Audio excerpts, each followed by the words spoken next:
Remains incomplete more than a year later.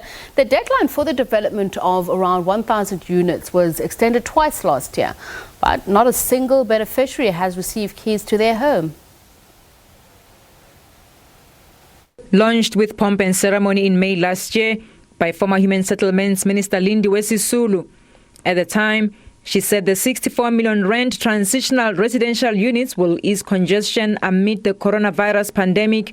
The overcrowded hostels house about 8,000 people. There's no electricity and residents share 2 ablution facilities. If you look at where they live now and you look at what we're providing, there is no doubt in my mind that any one of them would like to live in a better place. It might not be the best, but it is a temporary place that they can have sufficient space with their children. It is clean, it is secure, it has the necessary privacy which you might not have in the hostel. But a year down the line, the project remains incomplete and houses that have been completed remain unoccupied. LETSIRI is among the many waiting beneficiaries. He says they continue to battle the pandemic under tough living conditions. There is nothing that we are happy about here. They should have constructed at least units which are spacious and less costly, which people will be able to have washing lines as well. The project also poses safety risks. They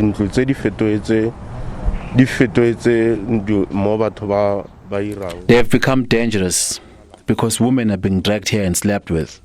And not so long ago, one person died here, so these houses are no longer useful for us.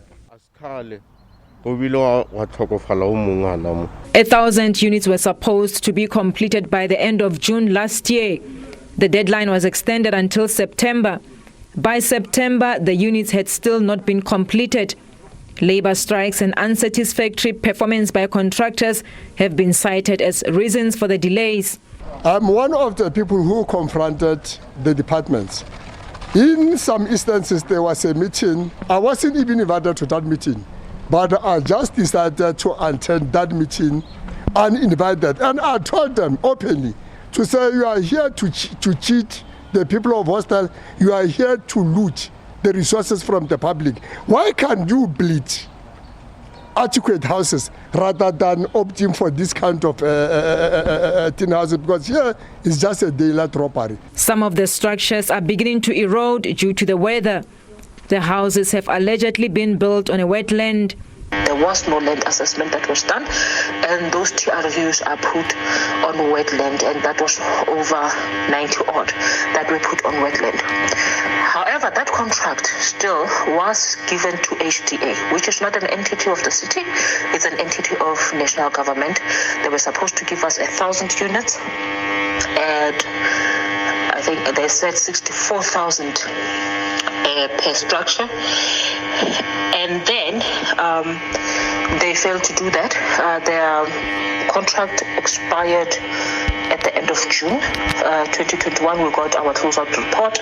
The number of units that they have delivered is 336 odd.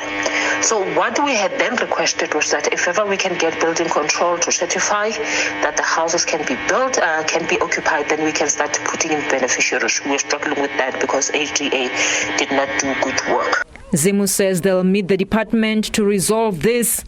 The provincial department says it's still investigating the matter. Mulimo Nemoto, SABC News, Mamelodi.